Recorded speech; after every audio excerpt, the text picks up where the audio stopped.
In the biggest release of 2025, Monster Hunter Wilds, we're already seeing major problems for 8GB graphics cards. You'll notice the 5060, which is 8GB here, is missing textures, whereas the 16GB 5060 Ti has the textures show up. As a control, I'm using the 5060 Ti 8GB version, which NVIDIA didn't want to sample, so I went ahead and bought one on the channel, so thanks for everybody who supports the channel, allowing that to be possible. And I bought the twin of the review sample 16GB 5060 Ti, so that any performance differences we're measuring beyond about 5% that we'll call run-to-run variance or silicon lottery variance, anything above a 5% differential on these two is indicating a VRAM-related issue. Because one of the hardest things about reviewing, or actually hardest things for owning a card with low VRAM, is knowing if your problems are VRAM related. Is my game stuttering because I'm out of VRAM, or just because it's a stuttery Unreal Engine game? Is my game just have terrible looking textures, or are they missing because I'm out of VRAM? Is my game performing terribly because it's just super demanding? Or is my GPU chip actually perfectly capable of running this, but I'm just out of VRAM? Now, I want to be clear that despite the, let's call them shenanigans, NVIDIA has pulled regarding 5060 review program, that I am going to be trying to be as objective as possible on this review and this review format for the 5060. By trying to show realistic use cases. So a lot of people are already going to be saying, well, you're testing at maximum settings, of course you're having problems. So I will also test out medium settings. Also, a lot of people will say, well, I'm going to be using upscaling anyway, which reduces VRAM usage. Fine, I will test native resolution, but I will also test using upscaling. At 1080p, I'll test native and DLSS quality. At 1440p, I'll test native as well as DLSS balanced, because usually the higher the output resolution, you can be a little more aggressive on the upscaling settings and still get a pretty good image. I think these are all very real-world use cases. And again, we'll have these 16GB and 8GB 5060 Ti's, both as performance measurements. How are they doing? Should you consider buying those instead? But again, like I said, also as that control for if you're seeing visual or performance differences between these two cards, then we know the issue is VRAM related. And I'm going to be testing the biggest games released in 2025 because I think that's the best indication of how games will perform in 2026 and then 2027. In other words, I've completely updated my benchmarking suite to give you the best indication of what will happen in the future by testing the newest games released. Because we can assume the trend line over time is that games on average, individual titles may vary, but games on average will become more demanding every year and use more VRAM every year. So however things are doing right now in the games released in 2025 is probably better than how they'll be next year. And the next year after that will be even worse, and then worse, and then worse over the lifetime of the product. And I'd expect an especially gigantic jump whenever we get the next console generation. And a lot of people are expecting it within the next 2 to 3 years. And that's very realistically time that you may still be owning any GPU that you buy today. So let's go ahead and get into the side-by-sides, because another thing is, okay, I'm running out of VRAM. Obviously, my performance is terrible. Textures are missing. Frame rates are awful. Frame time graph is spiky. Fine, but these settings are just unrealistic anyway, right? Well, again, that's another reason why I have the 5060 Ti 16GB here. Because notice, it's doing just fine. Meaning, these cards are, the GPU itself is definitely strong enough for this to be an absolutely realistic way to play this game. If it has enough VRAM. If you attach enough VRAM to this GPU, it can do this. It's very realistic. Anyway, so that's another thing we'll be monitoring. When we're out of VRAM, was it unrealistic settings anyway? All right, let's go ahead and run the tests, but there will be so many graphs as well to analyze all of this. We'll also look at real-world pricing, etc. Anyway, I think this is going to be a long video. Let's go ahead and run through this. All of the full-length side-by-sides without me talking and all that are always posted for channel members as an extra bonus content in case you want to look at these, peruse at your leisure without me talking and skipping forward and stuff. Anyway, Speaking of games released in 2025, let's start with the biggest release of 2025. Monster Hunter Wilds at 1080p resolution, maximum settings. The 5060 Ti 16GB is able to average 54 FPS during the most demanding gameplay section of the built-in benchmark. I cut out the cutscenes using a mod, and I cut it as soon as it got into the empty desert. So the most demanding actual gameplay section of this benchmark averages about 54 FPS. That's perfectly playable, especially on a game that you're using with a controller, which I think a lot of people would be on this style of gameplay. And in other words, if you have enough VRAM, these cards are strong enough for this. However, the 8GB models are absolutely crushed. They're averaging around 20 FPS. The frame time graphs are incredibly spiky. Tons of the textures are missing, so the game just looks worse despite performing terribly. In general, this is a sign that in the biggest game released in 2025, the VRAM is a major problem. And the game graphics cards were powerful enough to run the game otherwise. Now, does using DLSS quality solve the problem? This does lower the internal rendering resolution, which does have an impact on decreasing VRAM requirements. However, we're still seeing the missing textures, and we're still seeing terrible but improved performance on the 8GB cards. However, the 5060 crashed. It was at 33 FPS until it crashed. The 5060 Ti 8GB finished the run at 42 FPS, but sometimes crashed. And then the 16GB version, 64 FPS average. These are completely fine GPUs to run this demanding of a game if they have enough VRAM to do it. In this particular title, they clearly don't. Now, let's move on to 1440p. It's going to be no surprise that at maximum settings, the 8GB cards are being crushed.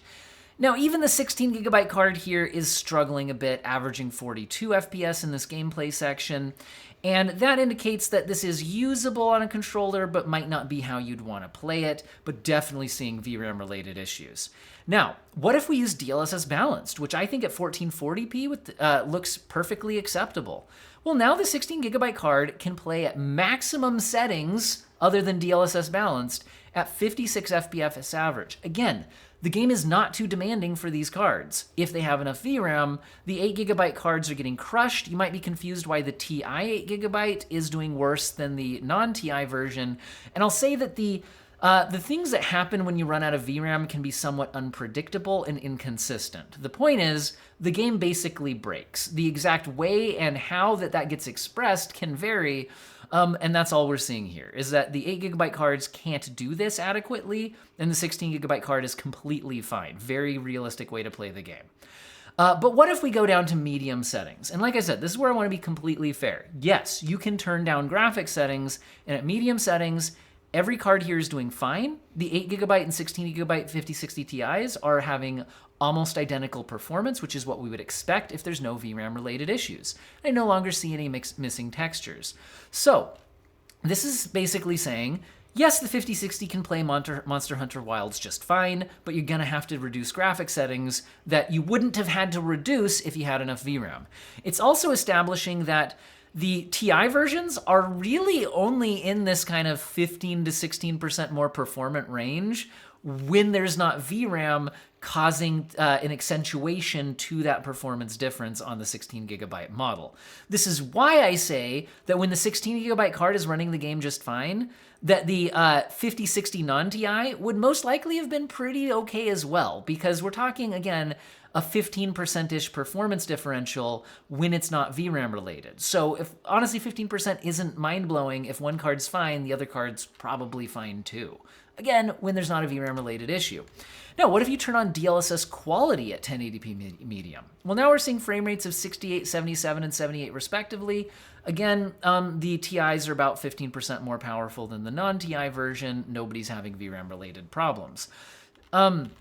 At 1440p medium settings, still no sign of VRAM related issues. The 5060 is 44 FPS, it's not great. The Ti model's around 50, it's not great. But if we kick on DLSS Balanced on the medium setting preset, now no VRAM related issues, and even the 5060's averaging 60 FPS, whereas the Ti's are at 68 FPS. So again, all these cards can do fine in this game, even on a 1440p display. but the 8 gigabyte cards have to be much more cautious about what graphic settings they use.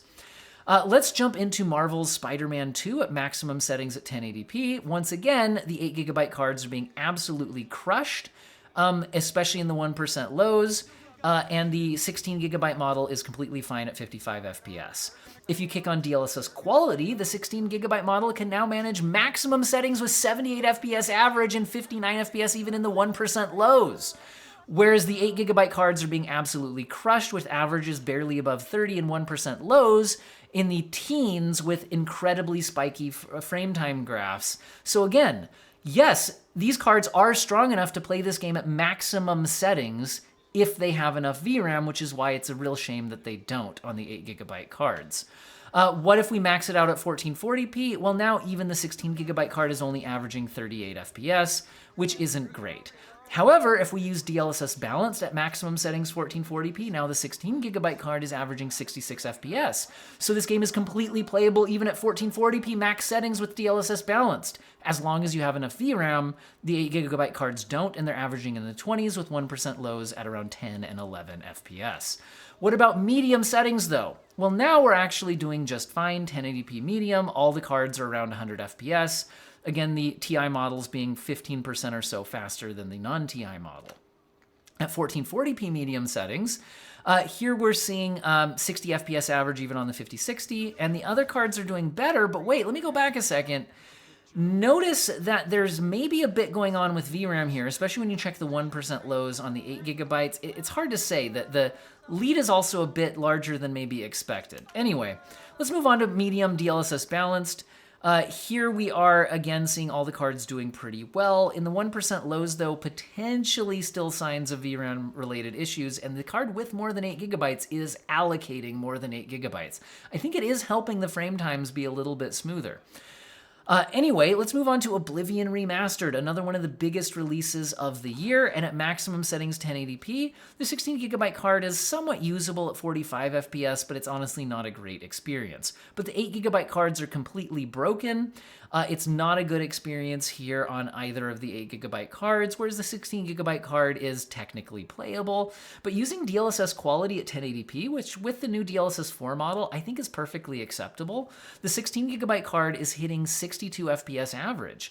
But the 8 gigabyte cards are still getting crushed, especially in the 1% lows. This is another one of those weird ones where the TI 8 gigabyte is performing worse than the non-TI. But again, when you spill over VRAM, weird things happen, and sometimes one card just is more broken than the other, but they're both broken, at least when measuring brokenness with average FPS.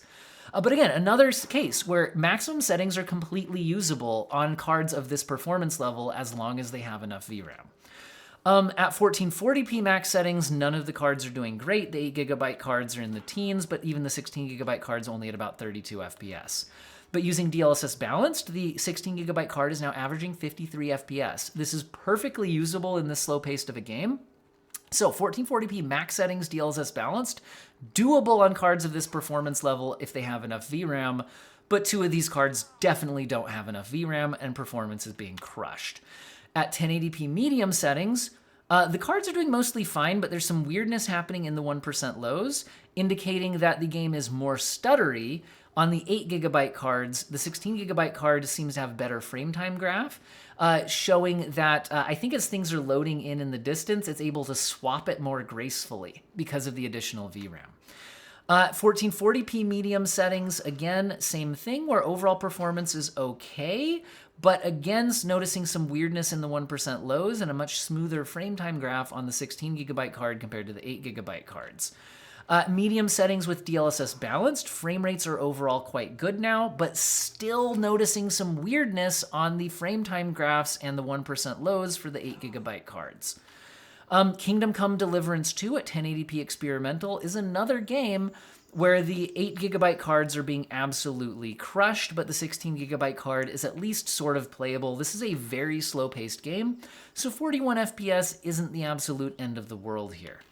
Now, DLSS quality, interestingly, seems to solve some of the VRAM issue, so we must have been just right on that borderline, whereas the 16 gigabyte card didn't really gain a lot of performance with DLSS here. Overall, the experimental settings in this game don't seem to get a much boost from upscaling other than these 8GB cards just getting in under that VRAM limit. And that's solving some of the issue. However, none of the cards are doing great at max settings here. If we turn up to 1440p, they're doing even worse. And again, the TI version doing worse than the non-TI on the 8GB cards. But again, like I said, weird stuff happens. Just consider it broken on both. These are unusable settings on both, and it makes a lot more sense to just think about it that way. The 16GB card not doing great, 34 FPS average. Kicking on DLSS Balanced now gets the 16GB card up to 40 FPS, which I probably wouldn't play the game that way, but you know, might be 40 feels a lot better than 30. Some people do like to cap games at 40 to max out visuals as much as possible. It's popular on the Steam Deck quite a bit. Consoles often a 40 FPS mode on 120 Hz TVs. Anyway, but the 8GB cards are not getting in. DLSS Balance is not keeping them under 8 GB of usage, so they don't have that option. Now, medium settings, Kingdom Come Deliverance 2 performs amazingly well. No need to try upscaling here. We're well over 100 FPS on all the cards, and again, 10 to 15% performance boost on the TI models compared to the non-TI. At 1440p medium, we're in, again, good experience on all the GPUs, 80 to mid-90s, depending on whether you're on the TI model or non-TI model. Again, no signs of VRAM-related issues now.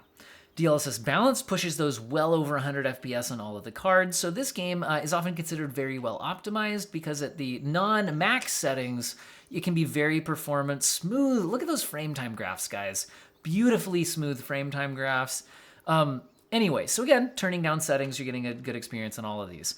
Assassin's Creed Shadows, I know a lot of people don't seem to like it, but it's topping sales charts, or at least near the top, when I looked at games sold in 2025. And here we're once again seeing the 1080p max settings not fitting into an 8GB VRAM buffer and causing more issues on the 8GB cards. That being said, even the 16GB card is finding these overall settings very demanding to run. I also want to mention that for some reason, it seems like the time of day settings are different on the 5060 compared to the TI models. I did run the TI benchmarks a week earlier and on a different driver, so potentially something's happening with that, or maybe there was a game update I didn't notice. It doesn't seem to affect the performance numbers much, but that's why the visuals look a bit different here. It seems like the weather and time of day is not matched, which is frustrating, but anyway. What if we kick on DLSS quality? Well, now the 16GB card is at 44 FPS. It's not great, but maybe, again, like I said, 40-ish FPS modes are somewhat popular with some people, but not going to work out in this particular game.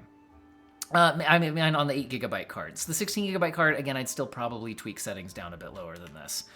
1440p max settings, none of the cards are doing very well, but again, the 16GB card is doing a lot better relatively. If we kick on DLSS Balanced at max settings 1440p, the 16GB card again could kind of deliver a 40-ish FPS mode here, whereas the other two cards couldn't and are showing issues, especially spiky frame time graphs, due to the VRAM issues. But if we turn down to medium settings, and I turned the RT as off as you can set it to hideout only, and I don't think this benchmark run goes through the hideout. So basically, I think this is RT off. We're seeing now all of the cards are doing fine, and the TI models are 12% faster than the non-TI model. If we go ahead and use 1440p medium settings, we're now seeing, again, all the cards doing fine. And the TI models 13 to 15% faster than the non-TI model. If we kick on DLSS Balance, now all the cards are well over 60 FPS, 73 and 83 respectively. The TI models are 14% faster than the non-TI models.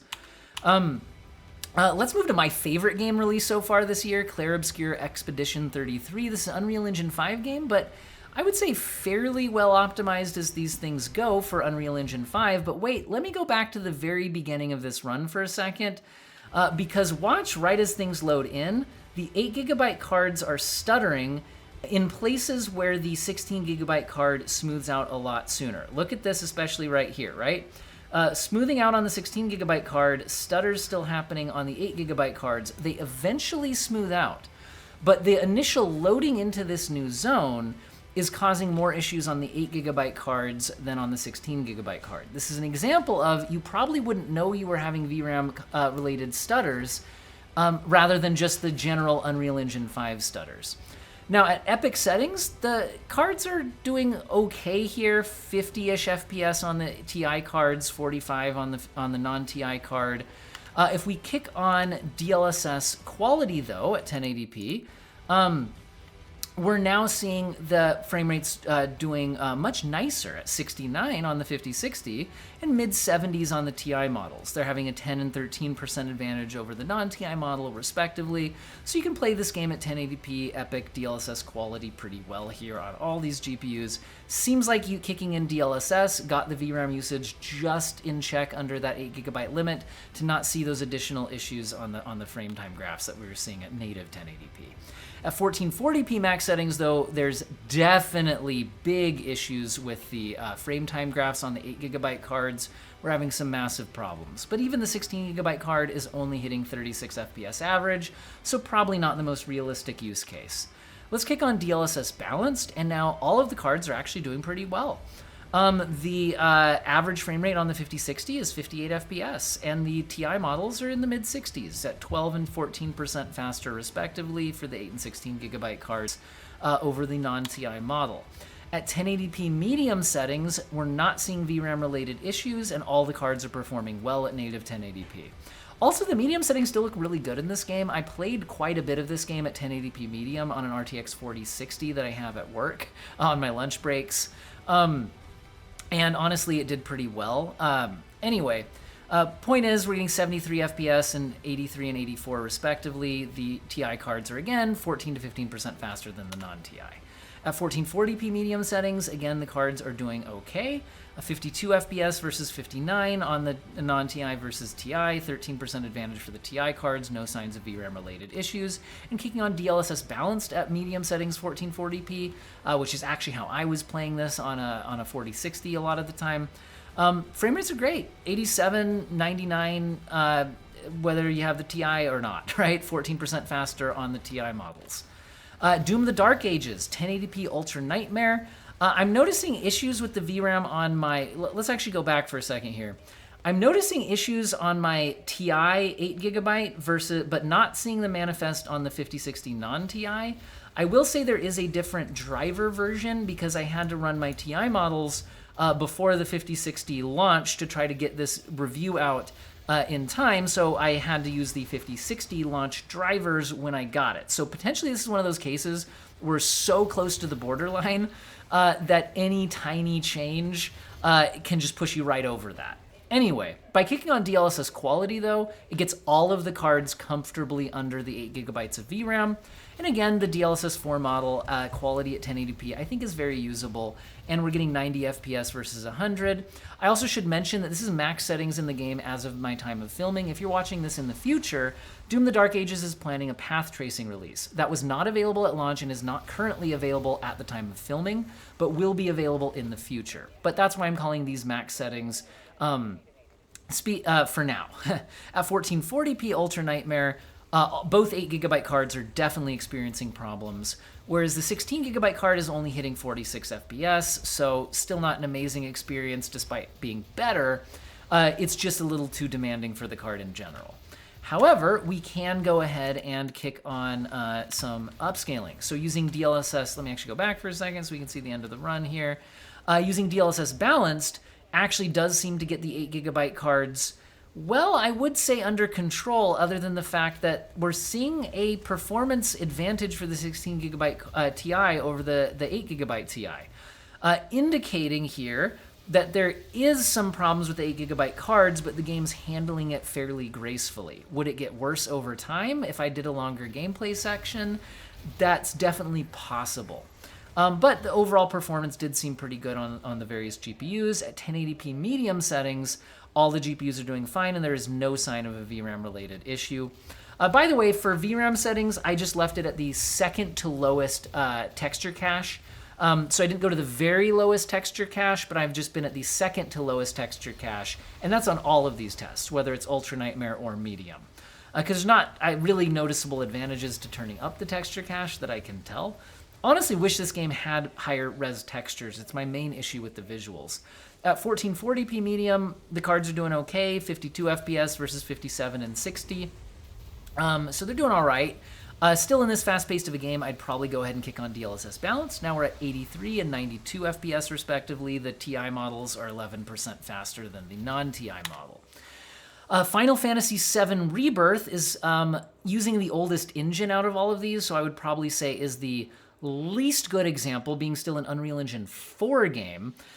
Least predictive example, I think, of future gaming. And here we're seeing the only case, notice that, the only case out of any of the games I've tested so far where 1080p max settings aren't showing obvious VRAM-related issues, except that, well, the 1% lows actually are still better at least once you move up to 1440p on the 16 gigabyte card. So 1440p high settings actually are showing some issues with the 8 gigabyte cards.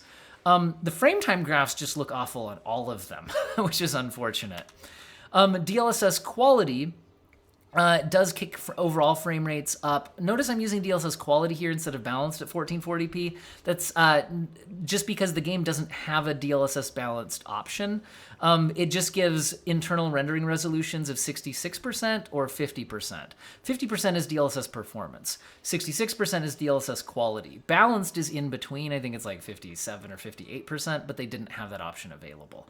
At 1080p medium, all the GPUs are doing fine. We're at 94 FPS versus 105 and 104 for the TI models. Again, 11 to 12% faster on the TI models.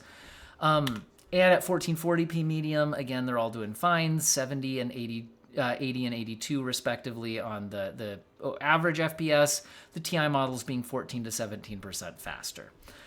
Now, medium settings with DLSS quality, we're hitting 90 FPS on the 5060, 99 and 103 on the TI models, so again, 10 to 14% faster. And that is all of the benchmarks that I included in the video. Believe it or not, I ran even more, but things like Final Fantasy VII 1080p medium with DLSS just really wasn't useful because this game caps to a 120 FPS cap anyway, and we would have been running into that. Other games like Kingdom Come Deliverance 2, I tested stuff like 1080p medium DLSS quality, but performance was already so high, it just seemed like a waste of time to bother including it.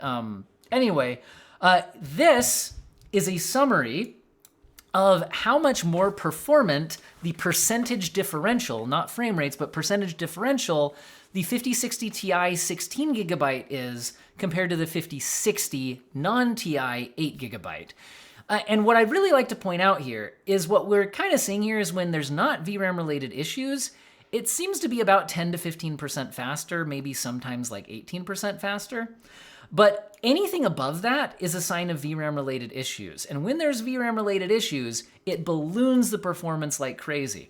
Now, using the geomean, which is somewhat resistant to outliers compared to like an arithmetic mean, which is what you're probably used to, we get a geomean of about a 36% advantage. But I think a better description is its performance, its power, its GPU horsepower is really more like 15% faster. But that difference gets massively exaggerated anytime you spill over 8 gigabytes of VRAM. And that is a real advantage the card has. Now, another thing we could look at, though, is can we measure, so which games are having VRAM-related issues? Because we did point it out as we went side by side through a lot of this footage, but a bunch of you guys are going to skip over that or you've already forgot. So what's the best way to, in graphical format, measure when we're seeing issues and also isolate things for 1080p or 1440p or max settings versus min settings? So let me show you this chart. I think that this and then subsets of this are going to be the best way to express when are we having issues because of 8 gigabytes. Notice that this is measuring the difference in the 1% lows, not the average FPS. And I'm also now comparing the, I think I actually had a typo in this chart. This is both TI models. This is the 5060 Ti 16 and Ti 8 gigabyte models. And I think that this, or actually, no, never mind. Sorry, this is the one that I want us to look at here. This is the difference between the 5060 Ti and 8GB Ti 1% lows. Sorry, it wasn't a typo on the other graph. It's just that this is the graph I want to focus on. So what I want you to see here is that in the positive direction is the percentage advantage for the 16GB 5060 Ti. The negative direction I've just defined to be the percentage advantage anytime the 8GB card has a lead. You'll notice occasionally there's like a 5 or 6% lead for the 8GB card, but really that's just run-to-run variance combined with the fact that despite me buying as identical of cards as I possibly can, there's still some silicon differences in the actual GPU chips, etc. So in other words, we would consider anything above a 5 or 6% differential to be not caused by run-to-run variance or silicon lottery, it's caused by VRAM, because these cards should be performing identically. And you can see when there's differences, they can be huge, right? But now let's sort this data into categories like resolution and graphic settings. So let's look at this, this subset of this data. This is 1080p max settings native resolution. And again, it's the 1% lows percentage differential between the 16GB and 8GB Ti versions. So again, the differential should look like this. It should be under 5% unless the cause of the differential is VRAM related. And again, why am I using 1% lows? Because that's the best measurement of stutters if we're not looking at frame time graphs. And so, that's often one of the big issues caused by running out of VRAM. So here you can see that out of these 8 games that were major games released in 2025, only one of them is not showing major VRAM-related issues at 1080p maximum settings. So, of the 8 major releases so far in 2025, 7 out of 8 show major issues at native 1080p maximum settings on the 16GB card. Not only that, the vast majority of them were producing frame rates that were completely playable on the 16GB card. And if we kick on medium settings, it's only fair to point out that then the VRAM-related issues are mostly gone, other than I noticed in Oblivion Remastered, where it's more stuttery on the 8GB card, as measured in the 1% lows. Other than that, the differentials are all within that 5% plus or minus window that I'm calling run-to-run variance and silicon lottery. So, in other words, we can conclude that at medium settings, 1 out of 8 games at medium settings 1080p is showing noticeable issues on 8GB cards. But at maximum settings 1080p, 7 out of 8 games are showing big issues on the 8GB cards. Now, let's move to 1440p. At 1440p, every game is showing major issues at maximum settings. Here, notice that despite this looking small, that's because that's 850%, okay? This is still showing a 19% difference in the 1% lows, and this is still showing a 25% difference in the 1% lows. And we're comparing Ti to Ti, so the difference should be 0% plus or minus 5-ish for run-to-run variance and silicon lottery, right? So this is showing that 8 out of 8 titles released in 2025 have issues with 8GB cards at max settings 1440p. Now, what if we sort for using DLSS balanced? So if we're staying at max settings but using DLSS balanced, which not only improves performance, but also can reduce VRAM usage, we see that one of the games has had its issues solved, and that is Clair Obscur Expedition 33. All of the rest of them are showing well above that 5% plus minus differential that I'm calling, run-to-run variance, etc. At least 11% difference even in Final Fantasy VII Rebirth, which was the least demanding title we looked at. 18% difference in Doom the Dark Ages, 30% difference. And again, this is measured of 1% lows. This is how stuttery the game is. You could think about it that way. And here's, again, the other thing. It doesn't matter if the cards can't handle these settings. But in the vast majority of these games, I think the only one I'd argue was maybe not particularly usable was Assassin's Creed. the maximum settings at 1440p, but with DLSS balanced, was extremely usable if you had enough VRAM. Every single one of the, well, sorry, 7 out of the 8 are showing issues with the 8GB cards, though, at least more stuttery, if not completely unplayable. Now, I also sorted for 1440p medium settings, though. So at 1440p medium settings, now every game except for Oblivion Remastered is showing within that 5% window that we'll call not VRAM related issues. So now only one game is showing issues at 1440p medium in the 1% lows on the 8GB cards. So what are we taking out of this? Well, in general, how can we be fair to the 5060 for reviews? Well, I can say that this is a card that I think, as measured most effectively by this chart, the RTX 5060 is obsolete for 1080p max gaming. It's just out of the box. New games released in 2025, 7 out of 8 have massive problems at 1080p resolution. Using DLSS doesn't always solve that problem. Turning down to medium settings usually solves that problem.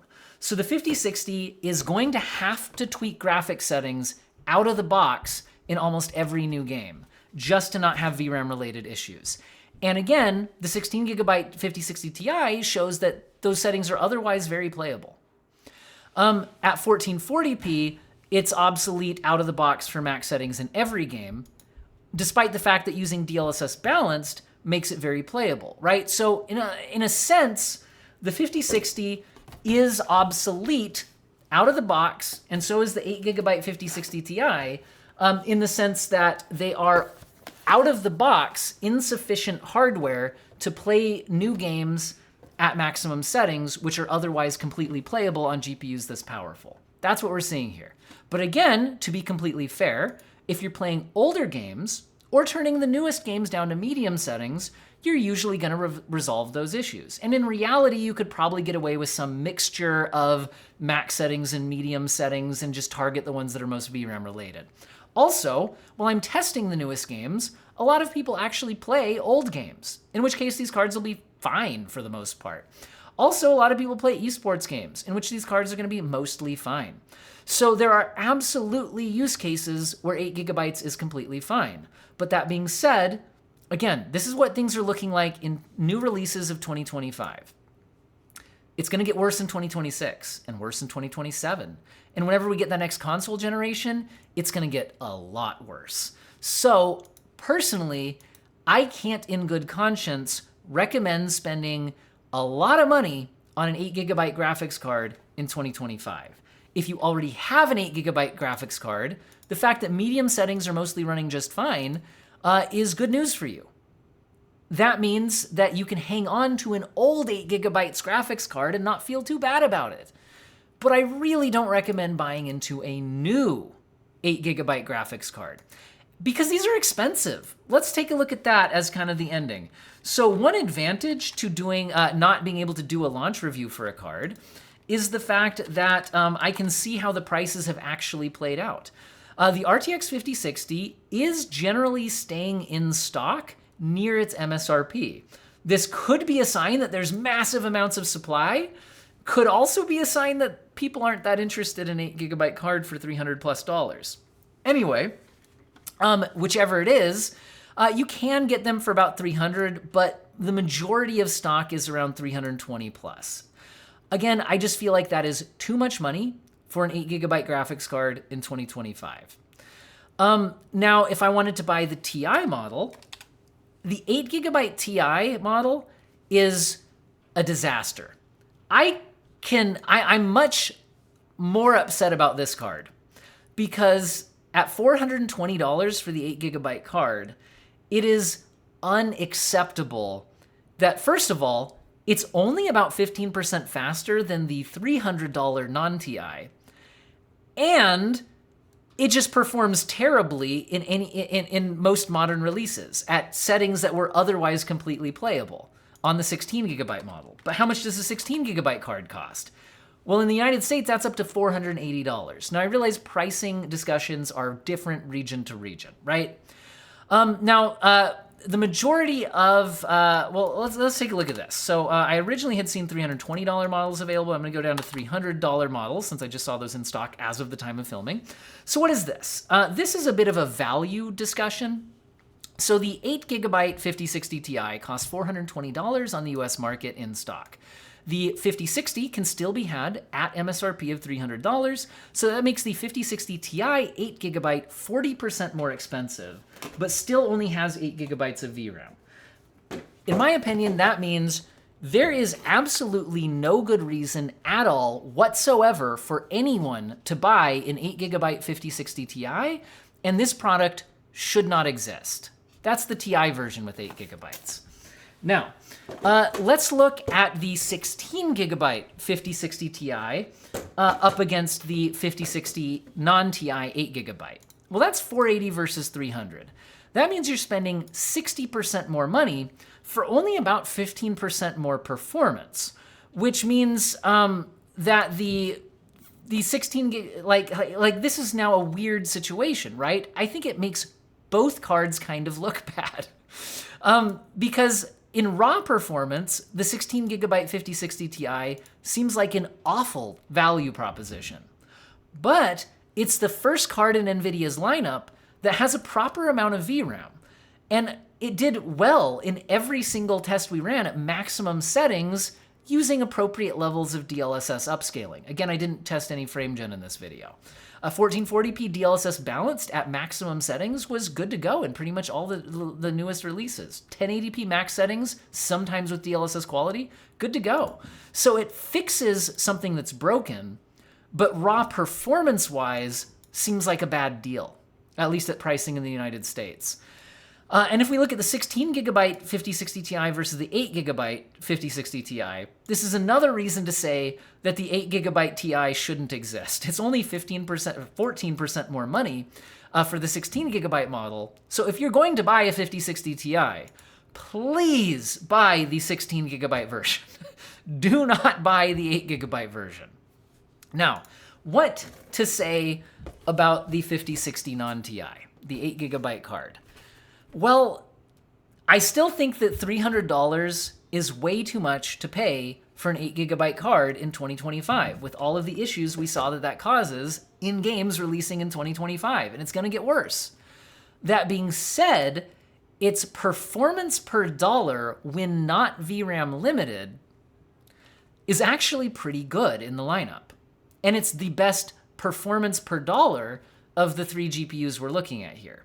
And really, of the entire 50 series, it's the best performance per dollar. It just has a fundamental flaw that makes it extremely hard to recommend.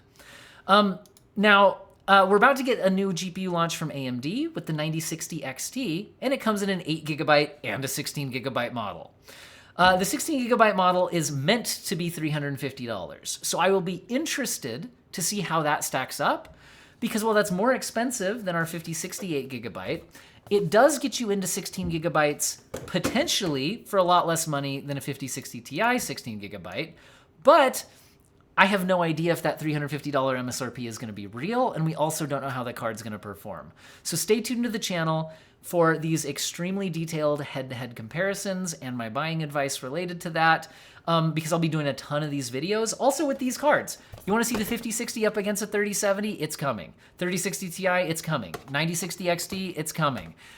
Recommend comparisons on the channel. I pump out head-to-head comparisons on a very regular basis. Plan to do it for all of these cards, all the interesting ones you'd be wanting to see. Hopefully you guys found this video useful and or interesting for some starter content on the 5060, more to come, and I hope all of you have an excellent day.